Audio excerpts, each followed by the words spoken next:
Hey, what's up, everybody? This is Justin here, and yeah, it's been a while since I made a video, and during my last video, I made it for YouTube. But yeah, I've been making videos for my other social media accounts, most notably for Threads, Instagram, TikTok, and to some degree, my Blue Sky account. But that's just for stuff like, quick gameplay videos, whether it be for my consoles at home or playing Initial D or Wanga Midnight at the arcades, or the occasional DDR.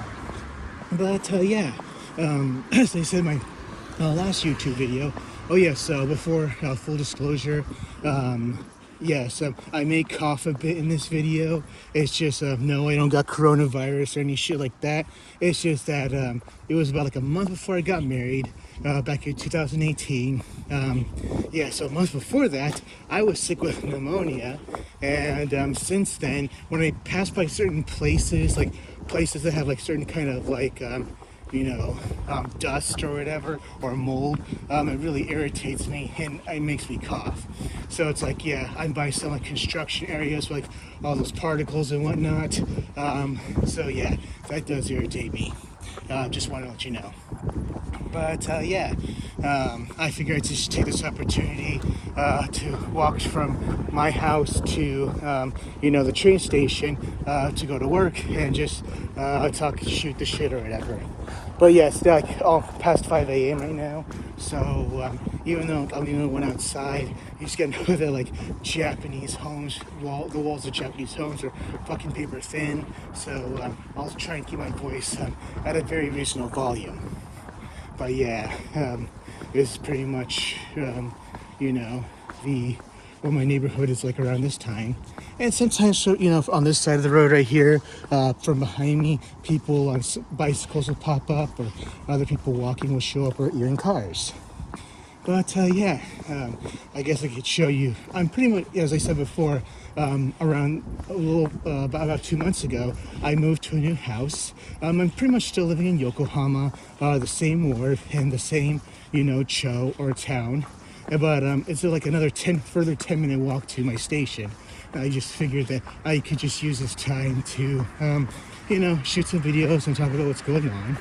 But yeah, so thanks to this move and this extra walk, I now walk, like I told you, there's people on bicycles who just pass by on occasion. But yes, so on average, I'm depending on where I'm going or what I have to do, I can walk at least a minimum maybe 13,000 steps a day, or maybe up to, let's say, over 20,000 steps a day. And my wife recently encouraged me to get some apps where I could just use those steps to like turn it into cash and whatnot. And one of them I use is Bitwalk, where I could just, convert whatever steps I have to whatever little Bitcoin I can get. That's kind of one of them. And another one is like Line Walk, which is based on the social media app, Line, or the chat app. And I can just use this to get Line coins. But yeah, if I'm going to put in the steps, might as well get a little bit of cash as well. Hopefully by the end of the year, I'll be a millionaire. I don't know. But yeah, anyway, what was I going with? When I started. So yeah, I just want to show you my neighborhood. That right there's a gas station. Sadly, most gas stations in Japan aren't open 24 hours. I think this one may be closed either 10 or 11 a.m. And this is an Enios gas station. They're pretty much like one of the big chains of gas stations in Japan. And if you've read the Initial D manga, that's, even though in the anime it already portrays Takumi and his best friend Itsuki working at a gas station during the first third of the story, in the manga it's more emphasized that they work at Enios. And this right here, this Yamachan, it's a stamina, food place. It's like really meaty, and it kind of gives you like stamina. And it's closed on Tuesdays. It's only open from 5 p.m. to midnight. And every time I pass by here, around 8 p.m. on my way home, it's always really packed. But I've always wanted to go there. And I've lived in this part of Yokohama for almost 5 years now. But yeah, and this right here is a Create. Think of this like the Japanese versions of like Walgreens and CVS. It's a pretty good place. But yeah, So I always think about using maybe every other week or so. I could just film myself walking through my neighborhood from my house to the train station, just to talk about stuff like mostly what's going on in Japan, my thoughts on that stuff, some anime and manga, video games, etc. Oh yes, here's a Gyukaku. If you've played the Yuga Gotoku games, or Like a Dragon, or Yakuza internationally, those games feature Gyukaku restaurants. And they're pretty good restaurants in real life as well. Yeah, and also why I have coffee is because it's so fucking cold. Yeah. And this right here is a Gusto restaurant. It's a chain of family restaurants, and it's pretty much one of my favorite chains. A lot of the locations used to be 24 hours, but post-COVID, some of the locations are open maybe between 6 to 9 a.m. and they close anywhere between 10 p.m. and midnight. But this is especially the 24-hour locations, I really love, relaxing at. Kind of gives me time to wind down. Eat myself a cheap meal, and take out my iPad and just catch up on whatever entertainment I've been missing out. And usually I always have my breakfast at Augusto. Usually I have fried eggs, salad, and some bread, and all you can drink bar. And usually in this location right here in Kanagawa, or pretty much any location outside Tokyo, it's 590 yen. While in Tokyo, it's about 620 yen. Yeah, I know at the current exchange rate, anywhere between, on average, it's say 157 yen to $1. Yeah, that is relatively cheap. Yeah, as to why I'm breathing heavy, I am walking up a steep hill right now to get to my destination. Yeah, I should have turned on the light of my phone. Why did I not think of that? But yeah, thankfully eating out in Japan is pretty cheap. And I know there's like a lot of people on the Discords and my other social media accounts where people really love to cook their stuff and show what they cook. I'm like, man, I kind of wish I had that kind of time and energy to do such things. But usually when I get up, I gotta shower, get ready. Like, I have no time to make breakfast at home and eat it. It's just like I really gotta get in my house and catch my train. And then, once I get there, get to my destination, I still have, let's say, anywhere between an hour and 90 minutes before I start work. And I can just use that time to wind down. So yeah, I could talk about my commutes from my house to, work. And it's like, yeah, some of you may know, most people in Japan, or more specifically the Tokyo area, they take the train to work, and some people may have, let's say, at minimum, a 30-minute ride, or at maximum, over 2 hours. I've had both, but in my case, from my house to the station, it's about less than 30-minute walk, and then from my station to Shinjuku, it's about less than an hour, and then when I get to Shinjuku, it's like less than 30-minute walk from Shinjuku Station to where I work. But it's like for some people, once they get off the trains after a long commute, they just go straight to the office. They get straight to work. And me personally, I could do that, but it's like, man, after such a long walk, a long train ride, it's like I fucking need time to wind down. And thankfully, there's a Gusto not too far from where I work. It's like pretty much down the street. It's like, man, I could just use like an extra hour to wind down. Have breakfast, catch up on some anime, catch up on some news and all that other shit. Once after I, calm down, I could just pretty much make an extra 5-minute walk to work, and then, start my day, and then have lunch, and start my day again, and then fucking go home. But that's pretty much my commute routine. And of course, while I'm on the train, I just use whatever time I have there just to watch anime on my phone. Whether it be on Netflix, Hulu, Amazon Prime, or Disney Plus. And despite advertising, I think both Haneda and Narita airports before the pandemic, Crunchyroll was actually advertising their services in those airports. But the irony is, Crunchyroll is not available in Japan, even though I'm aware that they do have their own offices in Tokyo, and it's also owned by Sony, the Japanese corporation. But yeah, I've talked to some people that say like, hey, Crunchyroll not being available in Japan being a good thing. And I'm also aware of the recent controversies, so I guess that's pretty much all the more reason as to why I will pretty much never, having a subscription with them, just because of all these factors. Oh yeah, in the neighborhood I pass by, on occasion I do see raccoons there, but I guess we didn't see any raccoons today. But I know around, behind our new house there's like a mountain trail where you can go hiking, and I haven't gone there yet because I've been busy.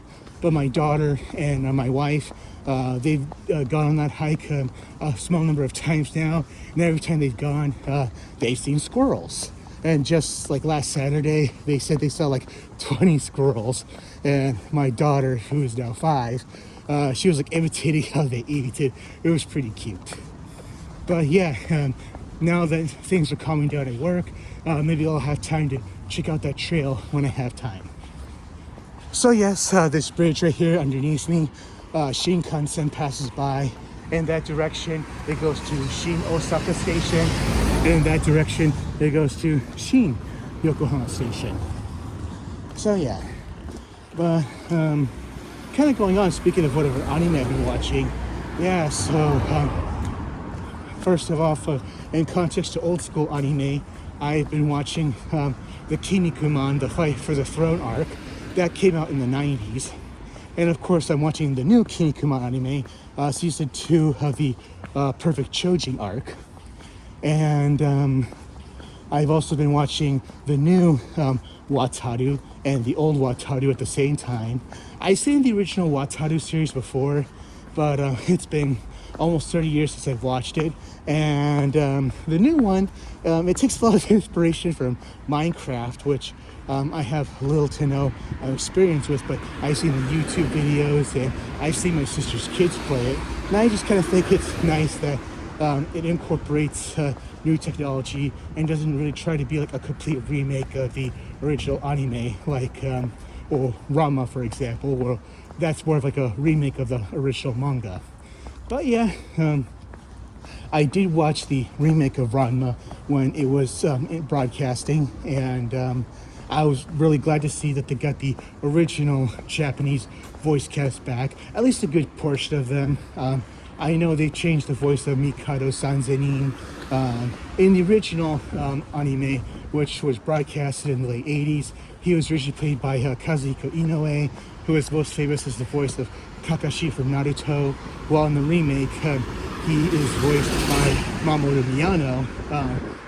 He's the voice of Life and Death Note, and Setsuna F. Seiei in Building the Below, and he was also Takumi in the initial D Legend trilogy.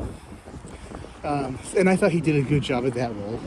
And I'm also glad to see, like, for example, they got Yamaguchi Kake back as the male Ranma and Hayashibara Megumi back as the female Ranma. And of course, you also got Yamadera Koichi back as Ryoga. And they pretty much, you can see that they're more experienced now than they were when they originally played them back in the 80s. I watched the new anime and the corresponding episodes of the original anime during that time. As to how I watched the original 1989 anime, it's available on Hulu in Japan. But of course, and with Hulu, it only just has the Japanese audio, no dubs or subs. But as for the new dub of Ranma, I haven't watched it yet. In case of you may know, I am not a dub person these days, and the last time I recall watching a dub was back in 2009, 2010. It was like shortly after I moved back to Japan. I completely phased out of watching dubs, and at least between 2010 to 2012 or whatever, or 2009 to 2012, I wasn't really watching much anime because streaming services like Netflix and whatnot, they weren't much of a thing in Japan yet. And I could have theoretically rented videos or DVDs or Blu-rays, but I just didn't really have the time back then. Every time I kind of like moved to Japan, at least for the first few years, I spent a majority of my time outside, which is why I didn't really get much to watch anime unless I watched it at the movie theater. So yeah, and after, let's say, Netflix became a thing, and other streaming services, I could finally catch up on watching. Like, hey, I could do this while having breakfast at Gusto, or taking my train or whatever, or just after a long walk, I could just sit down for a bit and just take out my phone and watch something. So yeah, that's been pretty good for me for my lifestyle. But I know on a lot of Discords I go to, and a lot of people on social media accounts, they are still huge advocates for physical media. I'm not arguing against them. And I think for people who are living, let's say, in the U.S., I think their argument is more, I would say more valid, but like more understandable, because physical media prices in the U.S. are much cheaper compared to, let's say, Japan and other countries. I mean, take for example, you could be paid, let's say, anywhere between $40 to $60 for, let's say, a DVD or a Blu-ray set, where you're likely to pay 40,000 to 60,000 yen for that exact same. It's exactly for that same set, but the same amount, let's say, episode count. I mean, the bonus features, they won't be the same between both versions. Let's say the Japanese version, you're pretty much only going to get the Japanese audio, no English subs, and no English dub. But I understand with the Ghibli stuff, which is like on average 6,000, 7,000 yen per DVD, you will get dubs and subs. But of course, for DVDs, they are region locked. So, but for Blu-rays, like US and Japan, they're the same region. So if you want to, let's say, import Blu-ray set from Japan or vice versa, they can work on the same Blu-ray player for both Japan and the US. And oh yes, I also remember Macross. Do you remember Love, that 40th anniversary 4K Blu-ray whatever set? I've heard it has English subs, but as I said before, I don't really collect physical media here in Japan, largely because physical media here in Japan is expensive, minimum 10 times the prices in the US, and I just kind of don't have the space for that kind of stuff. But however, manga is cheaper. Like, I could buy, like, let's say, a 25 volume set used of, let's say, Fushigi Yugi for like 1,000 yen. Or I could buy other sets that are like 10 volumes for 500 yen at certain book offs. Of course, it depends on the book off you go to. And some places will sell them, let's say, 500 yen, while some places will sell them 5,000 yen. If you really gotta know how to do your shopping here at times. But yes, I do buy a lot of manga. But yeah, so maybe from this month to next month, I'll pretty much go shopping for manga, see what I can find, and if I can find it at a good price, I'll get it. I remember I got like all of, let's say, Battle Angel for 3,500 yen last year. They also got all of Akira for 5,500 yen, while in the US, my brother got the entirety of Akira, of course in English, for, let's say, $250 or so. So, but of course on the downside, when it comes to buying cheaper manga in Japan, they're only going to be in Japanese, which is natural. But yes, I've been pretty much talking about, what's popping up in my head and whatnot, but I'm pretty much down at the station where, I take the train to get to work in Shinjuku. But yeah, I guess this kind of gives you an idea of what to talk about for my next video. I won't be doing this every day, just once a week. Just, talking about what's going on in my life and, what's going on in my crazy ass head. But yeah, as I talked about before, manga only being in Japanese kind of gives me an idea of how I can start off my next video, if I remember, is about like I see people on social media complaining about no one in Japan speaks English and whatnot, and they won't make the effort to learn Japanese. So I guess I can start off with that. Time also my ticket gate, and talk to you later.